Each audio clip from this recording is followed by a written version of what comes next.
Kita beralih ke informasi hari ini, warga negara Indonesia di Johor Bahru, Malaysia juga menggunakan hak pilihnya.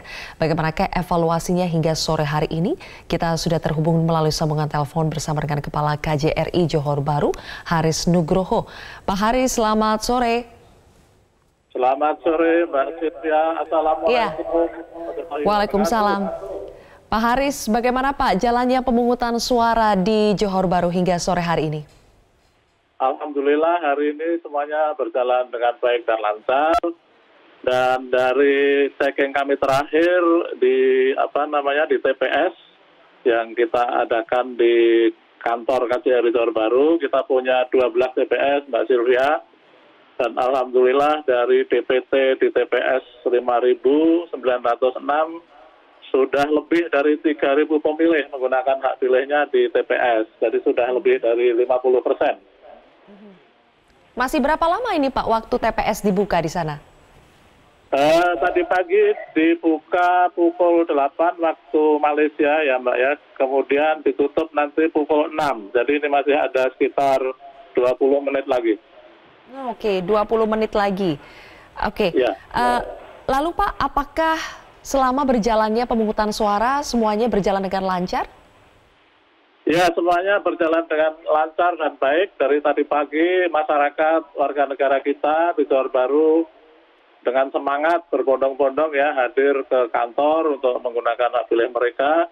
Dan puncaknya kira-kira menjelang makan siang itu sampai kita bikin tenda dan penuh sekali. Dan alhamdulillah bisa kita tangani dan kita handle dengan baik atas kerjasama dengan PPLN, Panwaslu, dan kami juga mendapat tambahan pengawasan dari Bawaslu Pusat, Kementerian Luar Negeri, dan juga ada tim dari Mabes Polri yang membantu kami di sini.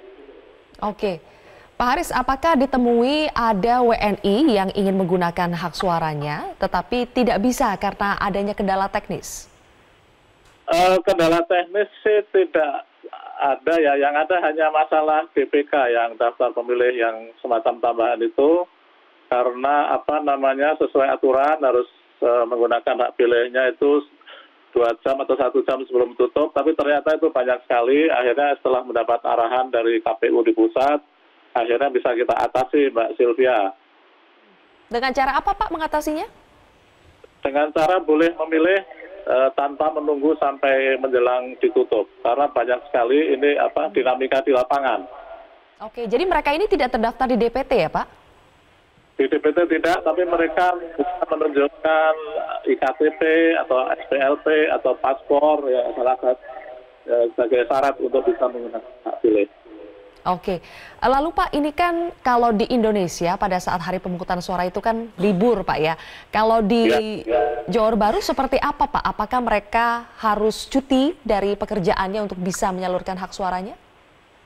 Kebetulan sekali di sini diselenggarakan pada hari Minggu. Jadi para pekerja yang dari ladang itu perkebunan ya, kilang atau pabrik dan di rumah tangga bisa menggunakan hak pilihnya karena kebetulan di sini hari libur. Oke, pas dengan hari libur. Oke, terakhir Pak, bagaimana dari pihak KBRI ini membantu juga untuk mengawal supaya nanti proses rekapitulasi ketika surat suaranya dikirimkan ke Indonesia itu bisa berjalan dengan aman Pak dan tidak ada kecurangan?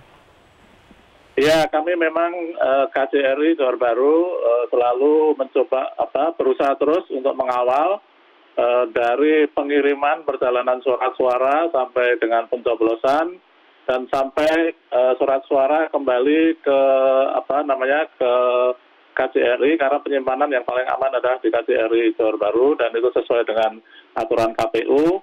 Dan setelah disimpan juga kita menggunakan berbagai cara-cara pengamanan. Hanya orang-orang tertentu yang bisa mengakses ruang penyimpanan, dan kita juga dibantu tadi yang saya sampaikan ada Panwaslu, ada Bawaslu, ada tim dari Mabes Polri, dan juga saksi-saksi dari semua partai yang ikut serta kita juga libatkan, dan masyarakat juga. Baik, oke. Terima kasih Pak Haris Nugroho, KJRI Johor Bahru telah bergabung bersama kami di Metro hari ini.